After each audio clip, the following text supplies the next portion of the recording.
नमस्कार मित्रांनो, माझ्या यूट्यूब चॅनलवर तुमचं मनपूर्वक स्वागत आहे। सरकारी कर्मचाऱ्यांसाठी अत्यंत महत्त्वाची आणि मोठी बातमी समोर आली आहे। डीए म्हणजे महागाई भत्ता कधी मिळणार, किती फरक पडणार आहे पगारात आणि कुणाला किती थकबाकी मिळणार आहे याची संपूर्ण माहिती या व्हिडिओमध्ये मिळणार आहे, म्हणून शेवटपर्यंत नक्की पहा। जर तुम्ही अजूनही आमच्या चॅनलला सबस्क्राइब केले नसेल तर आत्ताच सबस्क्राइब करा आणि बेल आयकॉनला क्लिक करायला विसरू नका, कारण अशाच महत्त्वपूर्ण व्हिडिओसाठी आम्ही दररोज तुमच्यासाठी नवीन काहीतरी घेऊन येतो। 28 मार्च 2025 रोजी केंद्र सरकारकडून मोठी घोषणा करण्यात आली।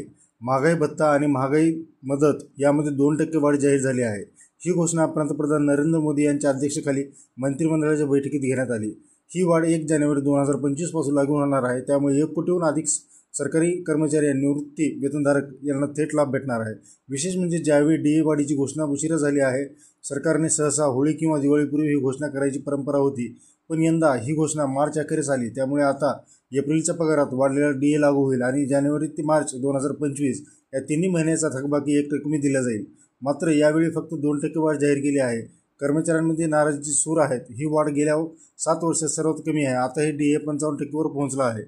पगार आणि थकबाकीचा अंदाज 7व्या वेतन आयोगानुसार किमान मूलभूत वेतन 18,000 असलेल्या कर्मचाऱ्यांना दरमहा 360 रुपयाचा फायदा होईल।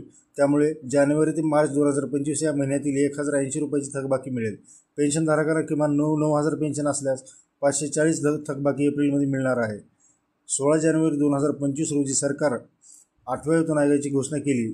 त्याचा शिफारस 1 जानेवारी 2026 पासून लागू होणार आहे।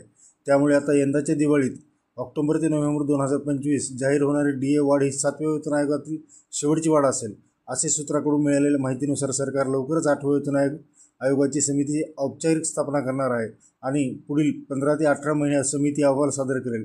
त्यामुळे आता सर्वांचे लक्ष या आयोगाच्या शिफारशीकडे लागले आहे, जे केंद्र सरकारी कर्मचाऱ्यांसाठी एक मोठा बदल घडवून आणू शकतात।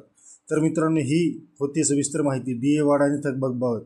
तुमचे मत, ही वाढ पुरेशी आहे का, कमेंटमध्ये नक्की कळवा आणि अशाच महत्त्वाच्या अपडेट्ससाठी चॅनलला सबस्क्राइब करायला विसरू नका।